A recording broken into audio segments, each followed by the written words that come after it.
Thank you. It is my pleasure at this time to call forward to the podium the chair and the co-chair of this great assembly, the chair Madison Smith and the co-chair Pamela Castillo Diaz.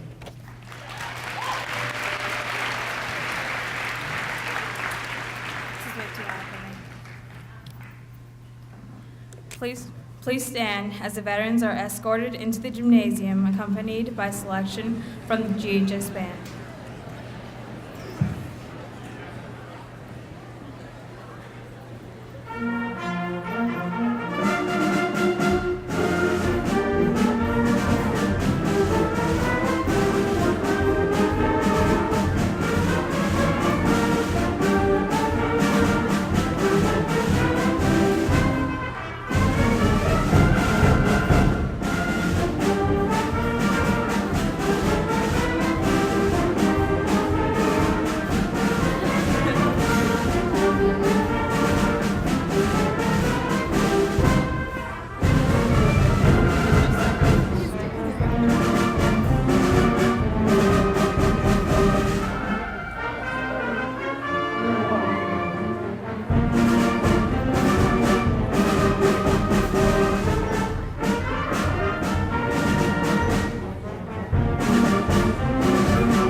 Please be seated. Thank you, GHS band members.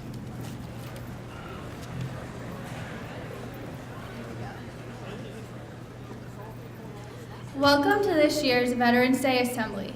Since the formation of this country, ordinary people have taken up arms and made the ultimate sacrifice to protect Americans and the American way of life.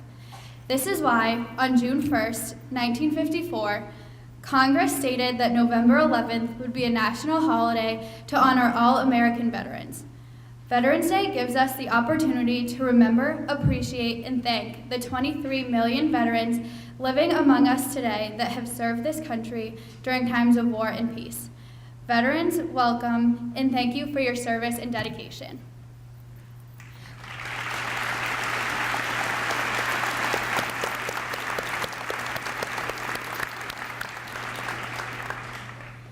Please stand and remain standing through the national anthem.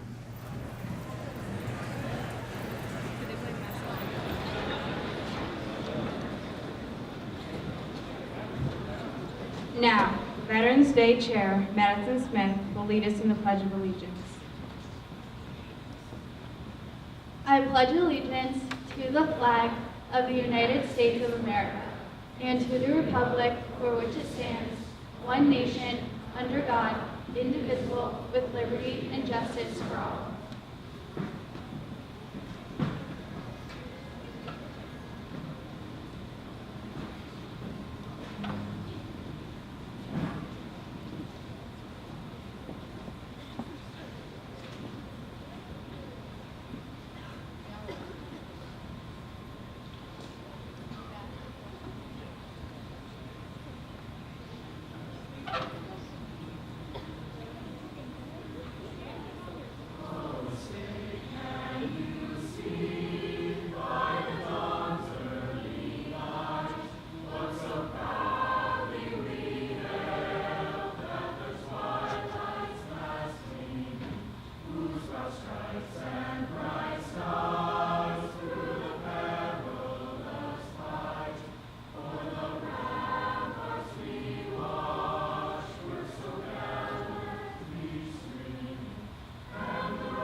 Thank you, chorus.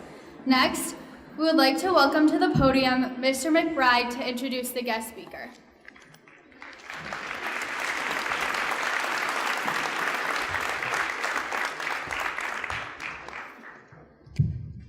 Before I do, though, for those of you who are lucky enough to be like myself during Thanksgiving, where you show up someplace and you have a beautiful meal prepared for you, most of us this morning just showed up. Could we please just thank our outstanding Performing Arts Department and our outstanding Student Council who make this assembly happen. Thank you so much.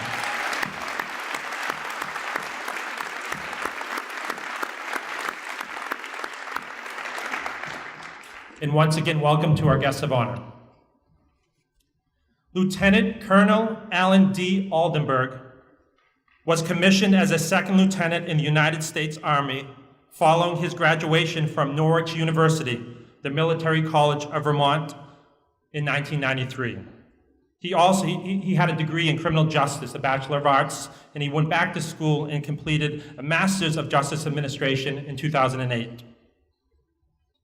Some of his assignments included platoon leader, the 972nd Military Police Company, commander, 972nd Military Police Company, executive officer, 211th Military Police Battalion, commander, 211th Military Police Battalion.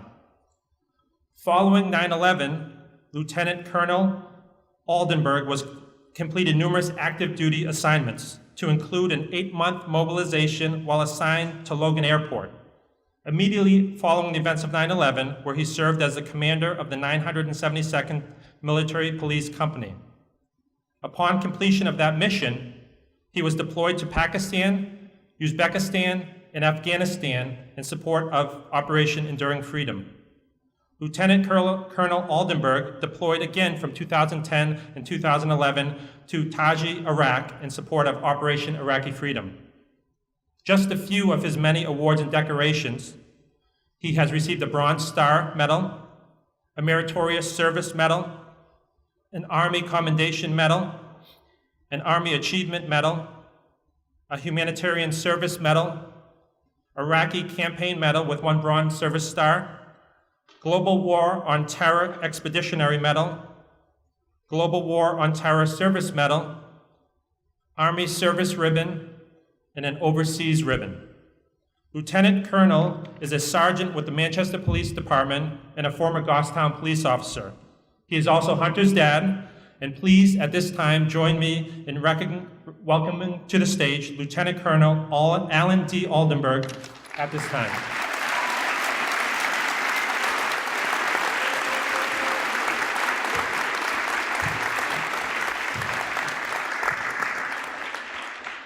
Good morning. Come on. Good morning, Goffstown High School. All right. Before I make my remarks, I want to thank all the educators that are present here today. How about that? Is that better? I'm freakishly tall, so. All right. Before I make my remarks, I want to thank all the educators that are present here today. Your profession is a noble one, and all that you do is done with little to no fanfare.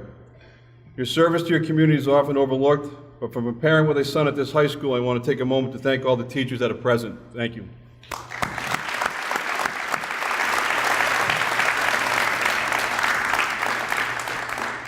Also, before I start, are there any students here today that have already committed to the military? If so, please stand up. Give them a round of applause as well.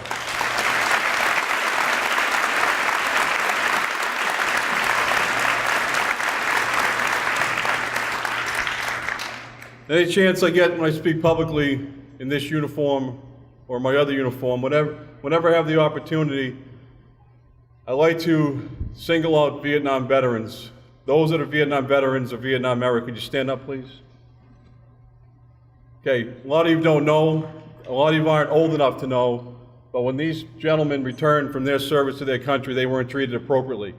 Not their fault, not my fault, but I'd like to take the time to, again, thank you for your service to your country, and the way you were treated upon returning home to this country was not appropriate, but thank you on behalf of everybody here.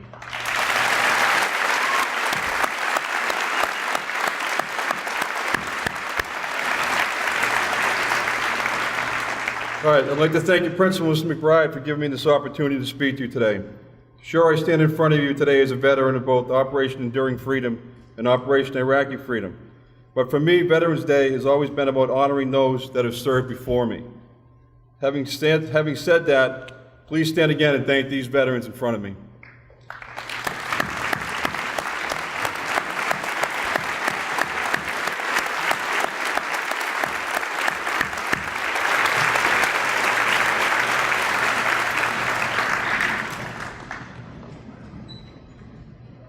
All right, ladies and gentlemen, distinguished guests, and of course the students of Goffstown High School, welcome to this Veterans Day celebration. It is a privilege for me to be here today, as well as to take the time out of your day to honor Americans' veterans. I understand that many of you would rather be posting on Facebook or texting your friends, and that your minds are on schoolwork and the many other things you have going on in your day-to-day lives. But I ask just for a short period of time to give me your undivided attention. What is Veterans Day? While many realize that Veterans Day, which always falls on November 11th, is a day to honor our veterans, few realize the historical significance behind the day. Veterans Day originated as Armistice Day and marked the end of hostilities of World War I that occurred at the 11th hour on the 11th day of the 11th month. Therefore, the day is always recognized on November 11th, regardless of the day of the week the 11th falls on.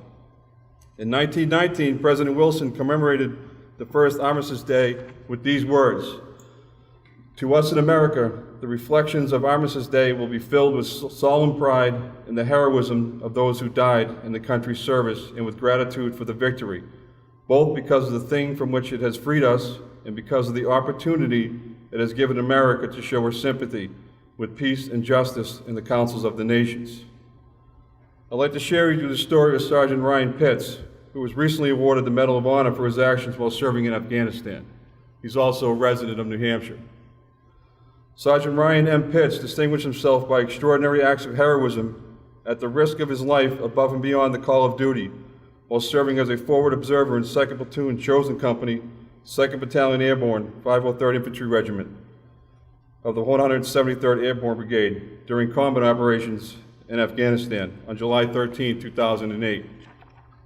Early that morning, Sergeant Pitts was providing perimeter security at Operation Post Topside, a well-organized anti-Afghan force consisting of over 200 members initiated a close proximity, sustained and complex assault using accurate and intense rocket-propelled grenade, machine gun, and small arms fire. An immediate wave of rocket-propelled grenade rounds engulfed the observation post, wounding Sergeant Pitts and inflicting heavy casualties. Sergeant Pitts had been knocked to the ground and was bleeding heavily from shrapnel wounds to his arms and legs. But with incredible toughness and resolve, he subsequently took control of the observation post and returned fire. As the enemy drew nearer, Sergeant Pitts threw grenades, holding them after the pin was pulled and the safety lever was released to allow a nearly immediate detonation on the hostile forces. Unable to stand on his own and near death because of the severity of his wounds and blood loss, Sergeant Pitts continued to lay suppressive fire until a two-man reinforcement team arrived. He quickly assisted them by giving up his main weapon and gathering ammo, while continually lobbing frag grenades until all those were expended. At this point, Sergeant Pitts crawled to the northern position radio and described the situation at the command post as the enemy continued to try to isolate the observation post from the main patrol base. With the enemy close enough for him to hear their voices, with total disregard for his own life, Sergeant Pitts whispered into the radio situation reports and conveyed information to the command post. Sergeant Pitts' courage, steadfast commitment to the defense of his unit, and the ability to fight while seriously wounded prevented the enemy from overrunning the observation post and capturing fallen American soldiers, and ultimately prevented the enemy from gaining fortified positions on higher ground from which to attack. Sergeant Pitts' extraordinary heroism and selflessness above and beyond the call of duty are in keeping with the highest traditions of our military and should serve as an example to all of us. I share Sergeant Pitts' story with you only to demonstrate the importance of duty and sacrifice to your fellow man. When learning that he would be awarded the nation's highest military honor, the Medal of Honor, he stated, "Valor was everywhere that day, And the real heroes are the 9 men who made the ultimate sacrifice so the rest of us could come home. My Army, and the Army of some of you here, has a creed that soldiers are required to know. It's called the Soldier's Creed. It reads like this: I am an American soldier. I am a warrior and a member of a team. I serve the people of the United States and live the Army values. I will always place the mission first. I will never accept defeat. I will never quit. I will never leave a fallen comrade. I am disciplined, physically and mentally tough, trained and proficient in my warrior tasks and my drills. I always maintain my arms, my equipment, and myself. I am an expert and I am a professional. I stand ready to deploy, engage, and destroy the enemies of the United States of America in close combat. I am a guardian of freedom and the American way of life. I am an American soldier. At this point, you're probably asking, what does all this mean to me? My hope is that you've already figured it out on your own, but if you have not, I offer you this. If you're not aware, less than 1% of our population serves in the military. Less than 1%. Our nation owes a great debt to its veterans, these gentlemen here and ladies, whose service spans every decade and continues every day of our country's existence. Through untold courage and sacrifice, America's veterans have secured the liberty which the Founding Fathers sought to establish here in the New World. Whenever and wherever the nation is called, in times of darkness and danger, as well as in times of peace and prosperity, America's veterans have been there. Veterans have proudly carried the torch of liberty for all to see. Veterans have ensured you, this student body here, the right to travel freely all around this great country, around the world, doing things like having access to the internet, the ability to go to the movies, play sports, attend sporting events, go to a concert, or just hang out with your friends. In fact, this very school building stands in part because of the sacrifices of our veterans. We can argue over positive of all these freedoms, but there's no denying that the contribution of our nation's veterans played a big part in making the United States of America the greatest country on the face of the earth. Veterans Day is not a day to argue over military policy or the politics centered around our past 12 years of war in Iraq and Afghanistan. Soldiers like me and soldiers like these before you, we don't make policy. We don't get a vote when it comes to where our wars are waged and when. We owe our nation's veterans a debt we can never repay. We can and should remember them and what they did and why they had to be brave for us. But we must honor them with deeds, not just words. So how do Americans properly thank their veterans this day? It can be as simple as thanking a veteran, which the school does, and they do a good job at it. But that's just the beginning. Americans can thank its veterans by living their lives and enjoying America's greatness. Americans can thank veterans by taking full advantage of all your rights that they defended. Before it, all of you will be adults.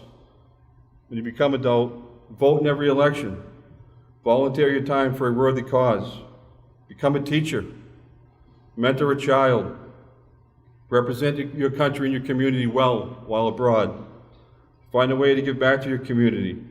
And yes, at least consider serving your nation in uniform. Live your lives and be good Americans. Then all veterans will be proud to know that their sacrifices were not in vain. This is the thanks Americans can give. Live your lives well as productive citizens should. All veterans yearn for the day when our future children will ask his or her parents, what is war? And hopefully someday our children will ask that question, what is war? We live in a dangerous and volatile world, but because of these veterans in front of you today, and because of future veterans, the world is a little safer. It has been an absolute privilege and honor to wear this uniform for the United States Army for the past 23 years. And it is my hope that some of you may feel the same sense and pride that comes with serving your community and your nation. Thank you.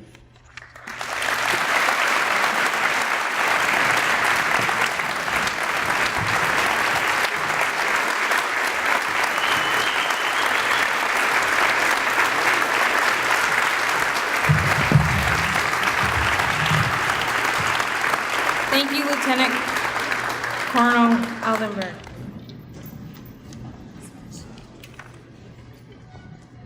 Each year, we take this opportunity to thank our local heroes. Thank you for the service you have given to our country and to us. Student council members will now recognize the veterans who are with us here today.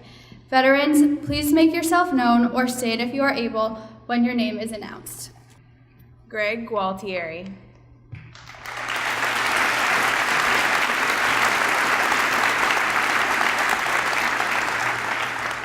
Greg Gualtieri served in the Company B, 2nd Battalion in the 6th Infantry of the Berlin Brigade in Germany from 1962 to 1965.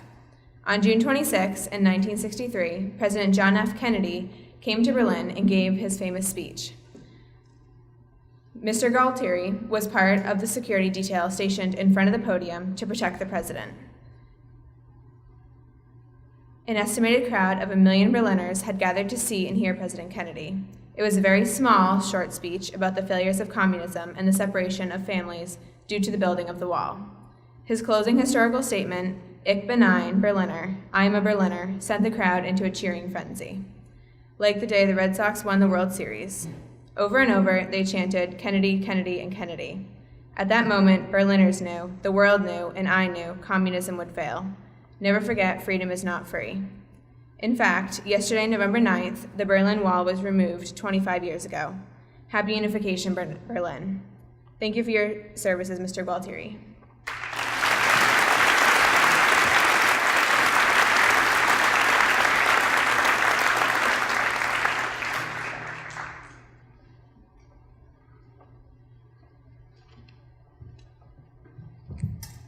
Bill Rayfield.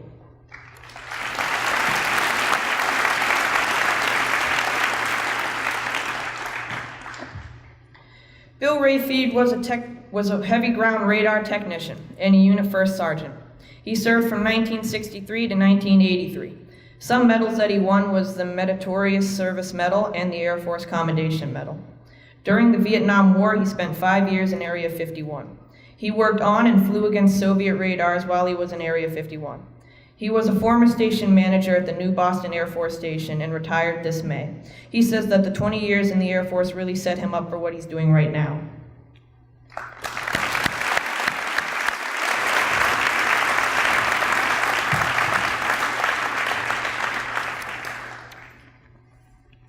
Arthur Hebert.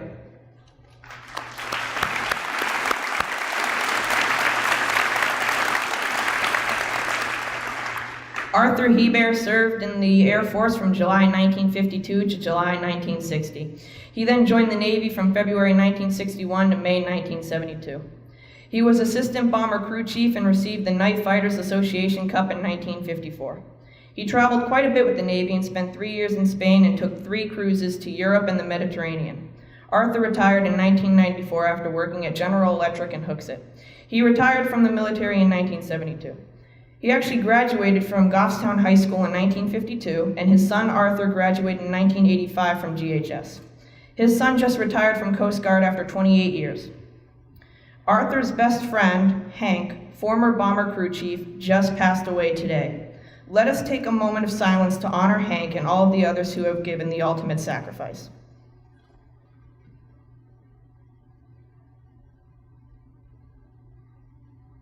Thank you.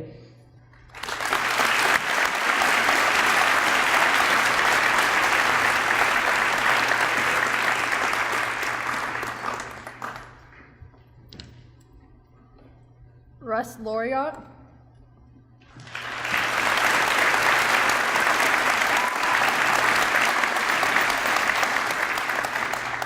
Disabled veteran Russ Laureate has lived in Goffstown all his life. He attended all the schools in Goffstown and graduated from Goffstown High School in 1968. He enlisted in the U.S. Army on July 5, 1969. Started basic training at Fort Dix, New Jersey on July 7, 1969. After completing basic training, AIT training, mechanic school, and RUN training, he arrived in Vietnam on December 5, 1969, and served with the 765th Transportation Battalion, 317th Light Equipment Company, and the 1st Aviation Brigade. He served as a truck driver and mechanic, traveling around to other bases to deliver supplies or repair vehicles. He left Vietnam on February 12, 1972, with the rank of Sergeant E5. He earned the Vietnam Service Medal, 2 Army Commendation Medals, Republic of Vietnam Campaign ribbon with device in 1960, Meritorious Unit Commendation, Sharpshooter's Badge with Rifle Bar, Republic of Vietnam Cross of Gallantry with Palm, Unit Citation, Driver's Mechanic Badge with Mechanic Bar 3, and National Defense Medal for his service in the Army. He says that if he had the chance to do his life over again, he'd still serve in the Army for his country.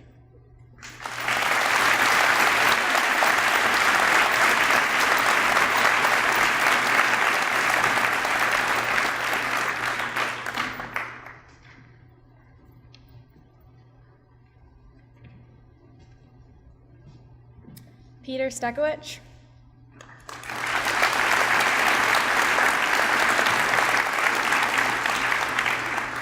One of our veterans here today is Peter Stekowicz. Mr. Stekowicz was a staff sergeant in the United States Marines. He served in the Korean War and was involved in the Helicopter Transport Squadron. He dedicated 4 years of his life to the United States Marines in the Korean War. Thank you, Mr. Stekowicz.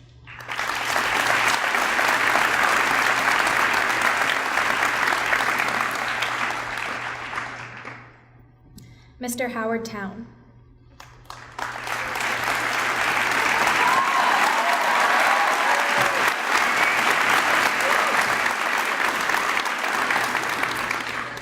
Mr. Howard Town was an aircraft inspector for 35 years in the United States Air Force and a senior master sergeant.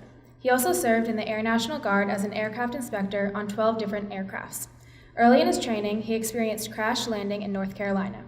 During World War II, he flew to Africa, Sicily, England, and France for 3 years, and served with the 29th Troop Carrier Squad, transporting troops from the 82nd and 101st Airborne into combat. Mr. Town also received a Bronze Star for his efforts in World War II. The rest of his time he spent in the United States. He later became an instructor teaching mechanics in the Air Force. Now happily retired for 30 years, he visits New Boston Central School to speak about his experience in the Air Force. Thank you, Mr. Town.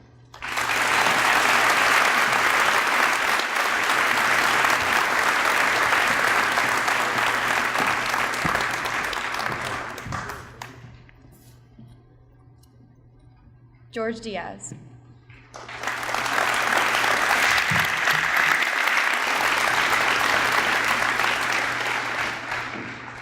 Mr. George Diaz served in the United States Air Force as security police for 23 years, serving from 1974 to 1997. Through those 23 years, he was involved in Desert Storm and numerous tours all over the world. Mr. Diaz would say one of the most interesting aspects of serving would be meeting new people and experiencing new cultures from places like Korea, Japan, England, Germany, France, and even the Philippines. Mr. Diaz is no stranger to GHS, having coached track and football from 1991 to 2004. Nowadays, he is a GS-12 at the New Boston Air Force Station, where he is the Director of Security Forces. One of the biggest honors he experienced while serving when he was able to shake Omar Bradley's hand. For those who don't know, Omar Bradley was the last 5-star general alive. Thank you, Mr. Diaz.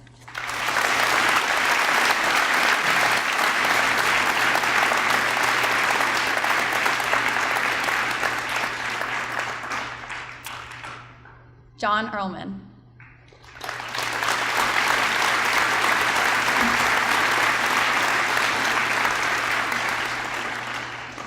Mr. John Earlman served as a hospital corpsman, 3rd class for the Navy for 4.5 years, from 1973 to 1978. He worked both land and ship duty, starting in land duty in Pensacola, Florida for his first tour, moving to ship duty on the USS Graham County in Naples, Italy, and then again to land duty in Naples, Italy. Mr. Earlman regards taking care of the sick as a great learning experience that he will never forget. He said he joined right out of high school and he never regretted it. His time in the Navy led him to a career in respiratory therapy. Later, he started his own landscaping business, which he will be retiring from next year. He regards the 4 years as a great service that everyone should consider. Thank you, Mr. Ehrlman.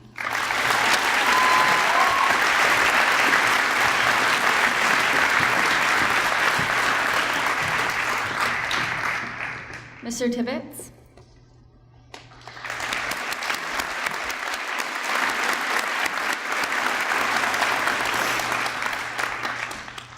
Mr. Tibbetts is a valued veteran of the United States Air Force. Immediately following his graduation from Goffstown High School in 1954, Mr. Tibbetts enrolled in the Air Force, specializing in electrical ground maintenance. He was deployed to a variety of countries. Wherever the planes went, he went. His service ranged from Alaska to Greenland to New Guinea. During his 10 years of service, Mr. Tibbetts was a member of the Strategic Air Command, 15th Air Force, 40th, 310th, and 96th Bomb Wing. Following his Air Force career, Mr. Tibbetts worked for General Electric as a manager of facilities and maintenance. He is currently retired and lives in Goffstown, New Hampshire. We cannot thank you enough for your service. Happy Veterans Day.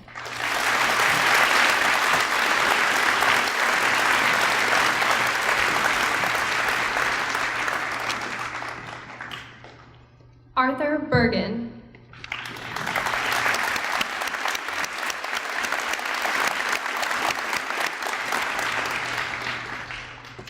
Arthur Bergen was inducted into the United States Army Infantry Branch on March 21, 1952. He received his basic infantry training at Fort Ord, California, and upon graduation was deployed to Korea and assigned to the headquarters and headquarters company of the 160th Regiment, 40th Infantry Division, arriving there in October 1952. At the time, the regiment was engaged in combat on Bloody Ridge in Central Korea. After 3 months, the regiment was relieved and assigned a reserve position until the ceasefire was signed at Panmunjom. It was then transferred to the island of Kojido to guard prisoners of war. In November 1953, he was rotated home, transferred into the inactive reserve, and upon completion of his 8 years of active and reserve duty, was honorably discharged. His awards include the Combat Infantryman's Badge, the National Defense Service Medal, the Korean Service Medal with 3 Bronze Service Stars, and the United Nations Service Medal. After returning from Korea, he attended UCLA on the GI Bill and received a Bachelor of Science degree from the College of Engineering in 1957, and then spent 17 years in the aerospace industry in the design of guidance systems for air-to-air, air-to-ground, and intercontinental ballistic missiles. In 1966, he returned to school at Loyola Marymount School of Law in Los Angeles, receiving his JD degree in 1970. Admitted to the California Bar in 1971, he then practiced law until 1985, when he retired to New Boston. Thank you for your service, Mr. Bergen.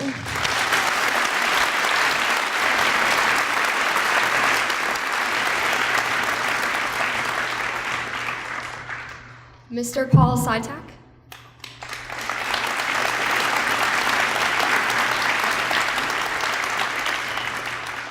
Mr. Paul Sitak served in the U.S. Coast Guard on active duty from 1983 to 1988.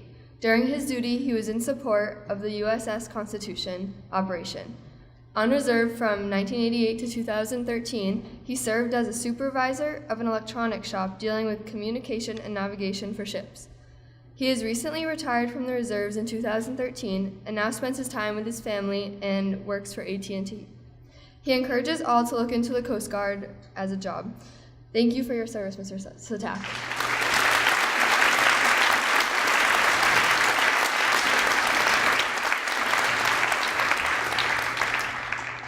Murray Danielson.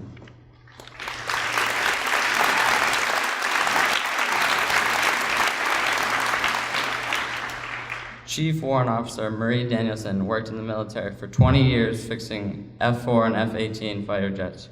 She also volunteered as a drill instructor and was selected to become a Chief Warrant Officer. After working 12 years in California and 8 more along the East Coast for the military, she retired to Hawaii where she had 2 kids. She now has 4 children, 2 of which go to Goffstown High School. Marie Danielson is now known as Mrs. Danielson because she subs in guidance at the high school. Thank you, Mrs. Danielson, for your service.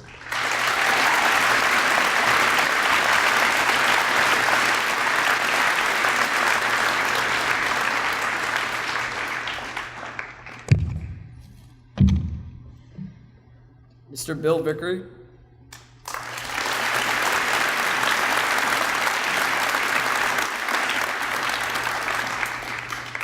Mr. Bill Vickery served in the 172nd Mountain Infantry, a New Hampshire infantry unit, for 6 years.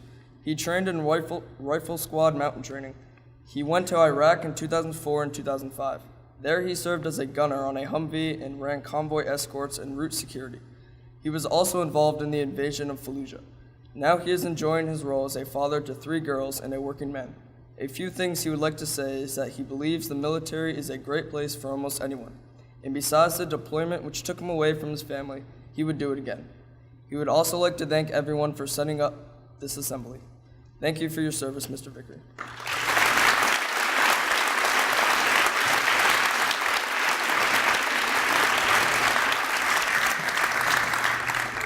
Charlene Belanger.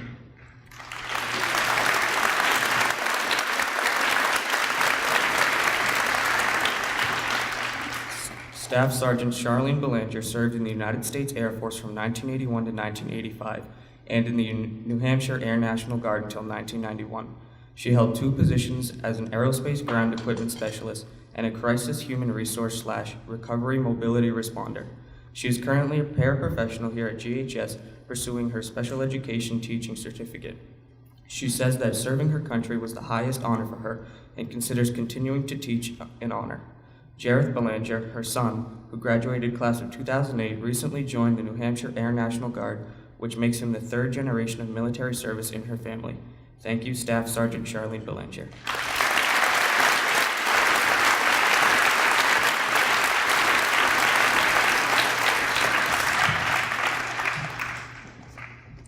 Major Chuck Hancox.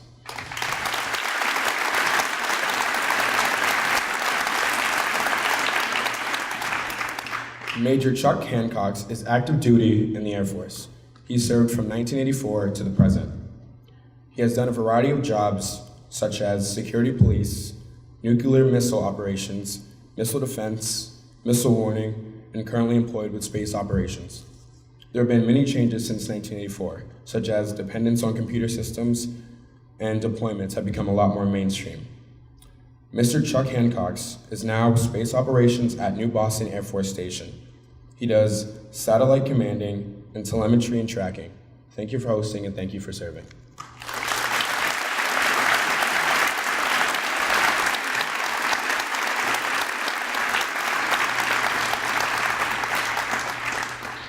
Peter Galamaga.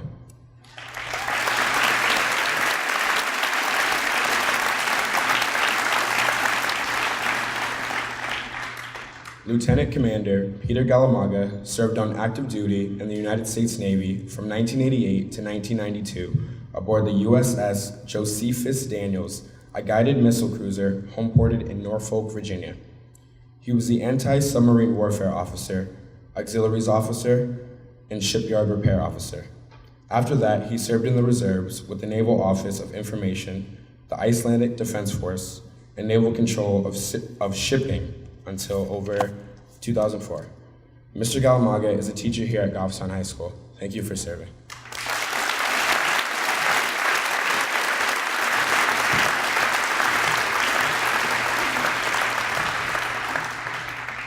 Mr. Don Chapman.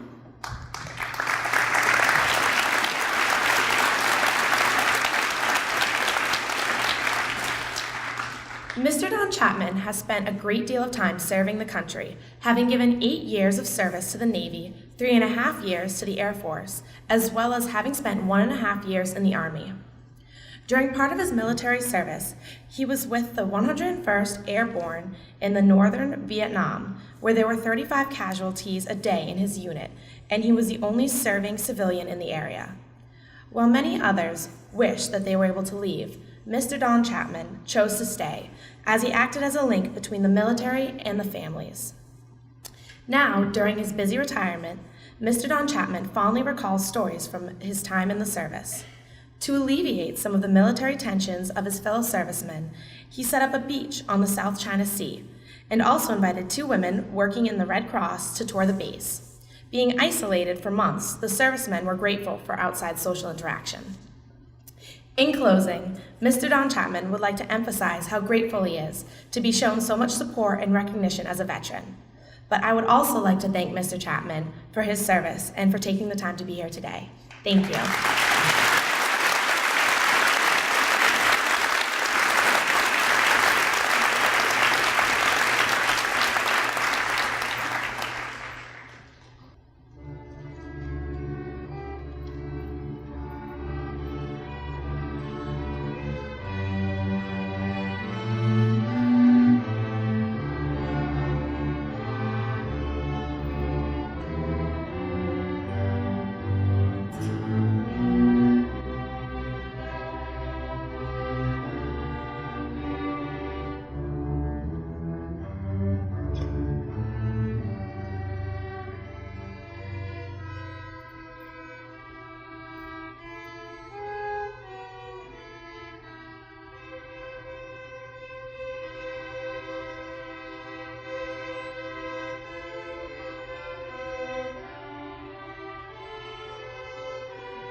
Thank you, orchestra members. Next, we would like to honor veterans with a poem, read by several student council members.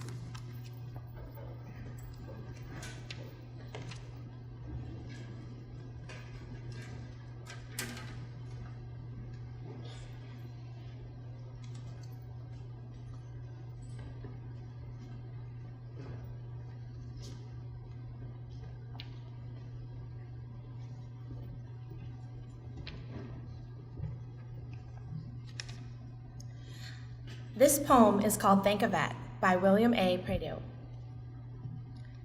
Many people travel to our shores to escape their world of strife and leave their troubled lands behind to enjoy our way of life.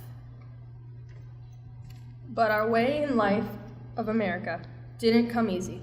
So don't forget, if you love what we enjoy today, be sure and thank a vet. They shed their blood on foreign shores to help keep others free, and many never came back home to their wives and family. Many fathers, sons, and daughters still battle in distant sand. May they never be forgotten, nor the battle they have at hand. The bells will toll in their honor, as long as we never forget. America is what it is today. Thank God and thank a vet.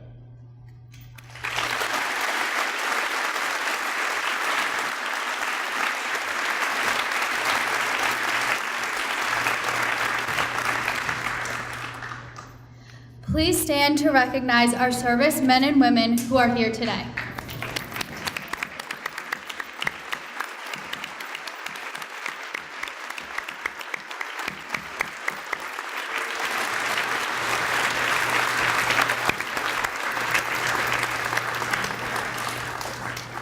Students, please be seated and remain in your seats while student council members escort veterans to the senior calf.